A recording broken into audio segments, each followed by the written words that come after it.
Baiklah, acara yang selanjutnya khutbatul wada yang akan disampaikan oleh Ayahanda Dr. Andes Haji Zubaidi Hairudin selaku pimpinan Pondok Pesantren Modern Maulana Yusuf. Bismillahirrahmanirrahim. Assalamualaikum warahmatullahi wabarakatuh.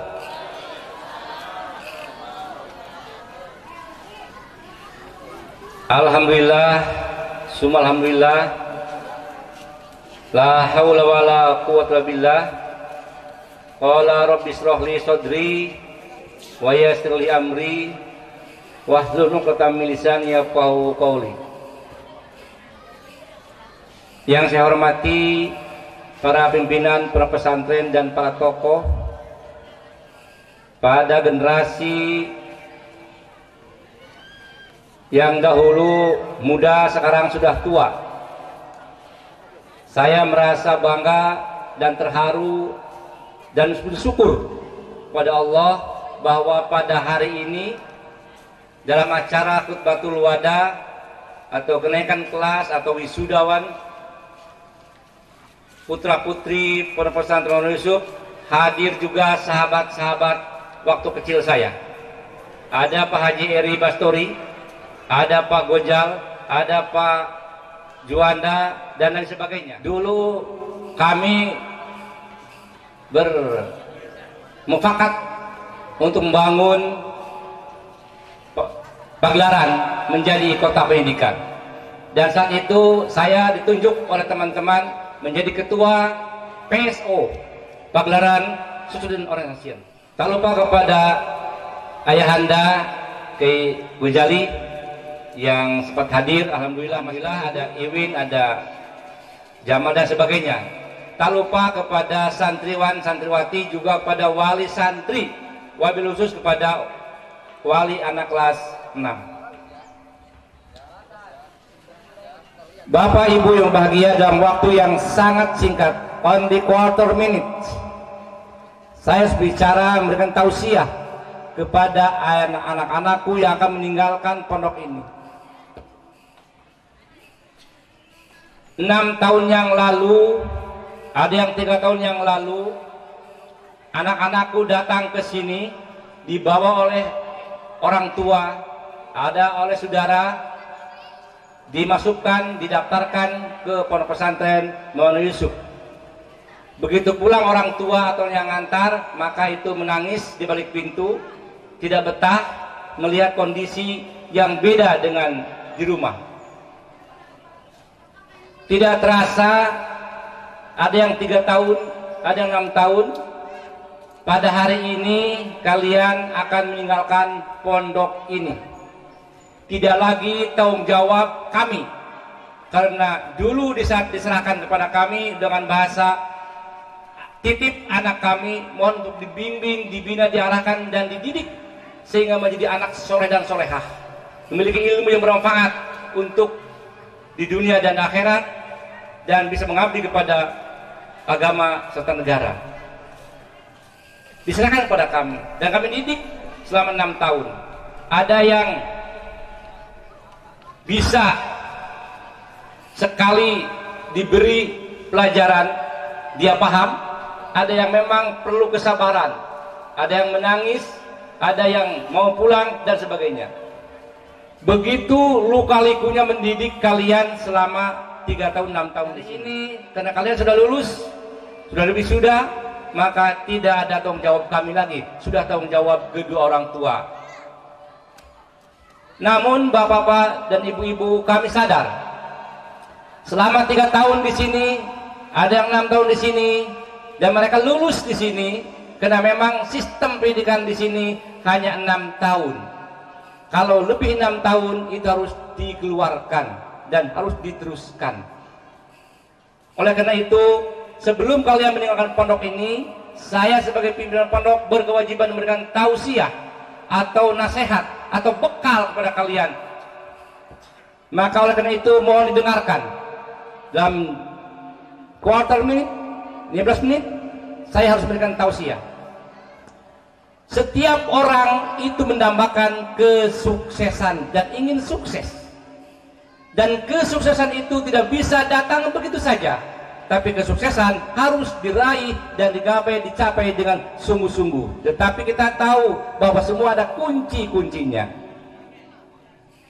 Kunci kesuksesan itu adik-adikku hanya 4. Mohon diperhatikan, baik santri maupun wali santri atau yang lain, mohon diperhatikan. Ini tausiah untuk santri, tapi mungkin juga untuk bapak-bapak. Jika kita ingin sukses, maka ada 4 huruf yang ada di sana. 1 huruf R, yang kedua huruf E, yang kedua huruf A, yang keempat huruf L. Maka disingkat menjadi real. Saya ulangi, kata-kata real. Real itu terdiri daripada 4 huruf, R, E, A, dan L. R artinya relation. Kalian harus memiliki hubungan yang baik. Kalau ingin sukses dalam bidang apapun, kalian harus memiliki hubungan yang baik. Hubungan dengan siapa? Dengan semua orang, dengan semua lini, dengan semua komponen. Ada yang cepat emosi, ada yang penyabar, dan sebagainya. Tetap kalian harus mampu berkomunikasi, harus mampu berhubungan dengan relasi itu hubungan. Anda memiliki hubungan yang baik dengan siapapun, maka jangan harap Anda akan sukses. Untuk hubungan baik mesti ada 5 hal. Pertama, saling menyenangkan, saling pengertian, saling memahami. SLTA, baru lulus dari SMA, baru lulus dari aliyah, tetapi harus berkemampuan S1, harus berkemampuan S2, bila perlu S3, walaupun baru lulusan SMA. Jangan dibalik, lulusan S2, kalau di satu masjid nggak ada imam, siap imam. Kalau di satu masjid nggak ada yang ada siap ada. Bahasa kalian sudah mempelajari bahasa Arab dan bahasa Inggris. Kemampuan bahasa kalau tidak dipakai tidak akan ada apa-apanya. Oleh karena itu, tolong diasah lagi, kembangkan lagi. Bila perlu kalian ngajar di sekolah mana yang membutuhkan guru bahasa Inggris, ngajar di sana, saudara. Karena ilmu semakin dikasihkan semakin menambah. Lain lagi, harta itu dikasihkan mengurangi, tapi kalau ilmu semakin dikasihkan semakin menambah. Yang kedua, education, pendidikan. Jikalau kalian ingin sukses, maka kalian harus berpendidikan. Bapak Ibu yang berbahagia, semua waktu itu sama, 24 jam dalam sehari semalam. Saya ingin tanya, ada nggak waktu yang lebih diberikan? Sehari semalam itu ada nggak yang lebih daripada 24 jam?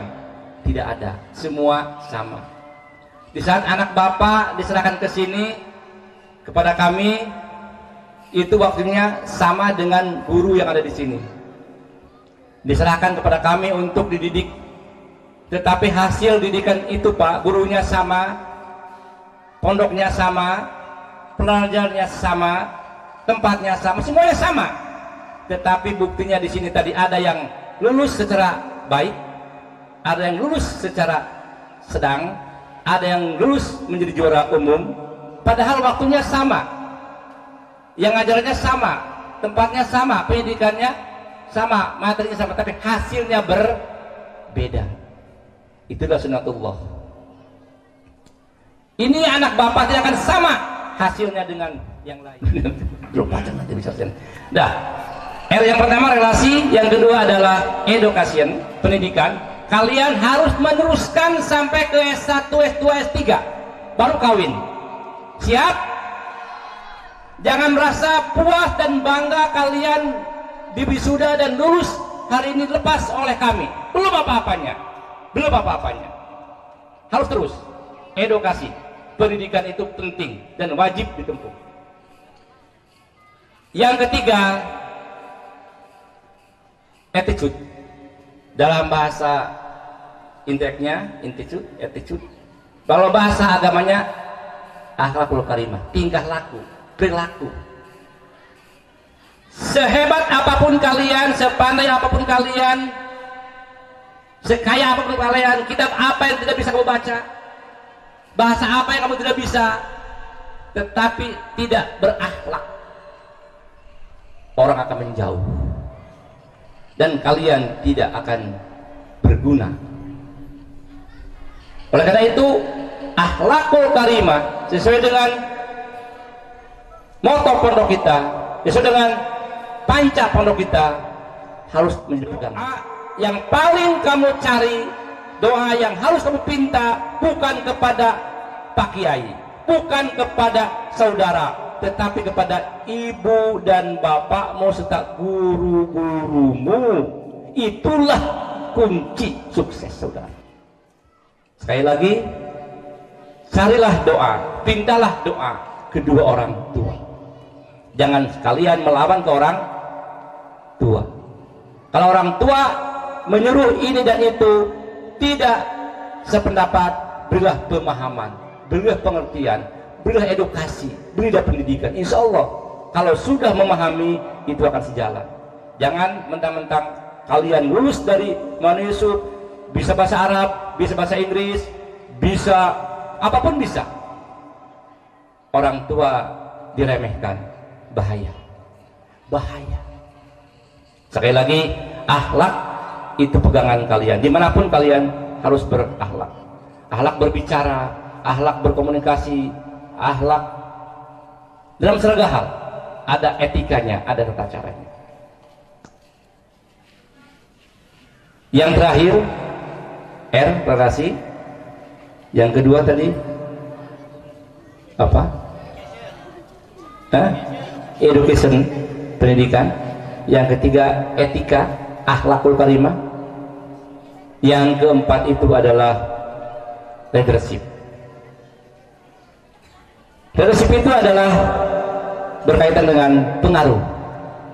Jangan mengaku seorang pemimpin, jangan mengaku seorang leader, jangan mengaku seorang tokoh kalau tidak punya wibawa, kalau tidak punya karismatik, kalau tidak punya pengaruh. Karena pemimpin yang baik adalah pemimpin yang mampu mengerahkan bawahannya. Itu pemimpin yang baik. Pemimpin yang gagal, pemimpin yang tidak didengar oleh anak pondok, wajib memberikan satu tausiah, satu pengarahan, doktrinisasi, mengarahkan akan menjadi apa dan harus kemana, harus seperti apa kalian setelah lulus dari sini. Pesan saya yang terakhir, manfaatkan ilmumu yang sudah kamu pelajari di pondok ini dan berikan lagi kepada orang lain agar ilmu itu bermanfaat dan menjadikan amal jariah buat kalian. Dan ingat, kita sudah belajar hadis, idza mata bnu adam in qata amalu illa min salasin sadaqatin jariyatin. Di situ ada jariah, ada ilmu manfaat, ada anak soleh. Pegang itu. Tahun 2000 tanggal 2 bulan 2 saya mendirikan yayasan namanya Dar El Karim. Itu siapa? Itu Aigupren yang ada anak siapa? Bin Dudin Hasanuddin bin Emed bin Jul Karim. Rodiah binti Ibrahim binti Rukayah binti Abdul Karim. Al Karim lagi tuh. Kalau itu rakam. Maulana Yusuf tengah-tengah itu tidak ada Karim, tidak ada rakam. Itu mengambil dari pejuang Islam di Banten, pertama kali Banten berjuang Islam itu adalah Sultan Hasanuddin, punya anak Maulana Yusuf. Dan Yusuf ini berdiri bukan yang pertama, yang terakhir, tapi yang pertama kali berdiri itu Maulana Yusuf tahun 71. Ada bangunan wakaf dari Haji Ahmad, dari Korem Maulana Yusuf, itu diwakafkan untuk pendidikan madrasah ibtidaiyah. Ada, kalau dibongkar ruang guru itu ada. Tahun 2000 saya buat, dan itu saya serahkan kepada Aigupren yang ada untuk dilanjutkan. Saya buat Maulana Yusuf di sini sehingga nanti perahu ini berjalan masing-masing nakoda dan mencari ikan di tengah lautan. Yakin kata Haji Eri tadi bahwa di mana-mana ada pendidikan, tapi pondok bukan punya saya Pak, punya umat. Pondok dibangun di atas semua golongan. Yang masuk ke sini boleh dari Persis, boleh dari Muhammadiyah, boleh dari NU, boleh, yang penting jangan dari Ahmadiyah. Itu nggak boleh, ya. Jadi tidak ada istilah golongan ini, tetapi semua golongan itu kami terima. Demikian hadallahu iyyakum bismillahir rahmanir rahim. Mohon maaf atas kekurangannya. Akhir kalam, assalamualaikum warahmatullahi wabarakatuh.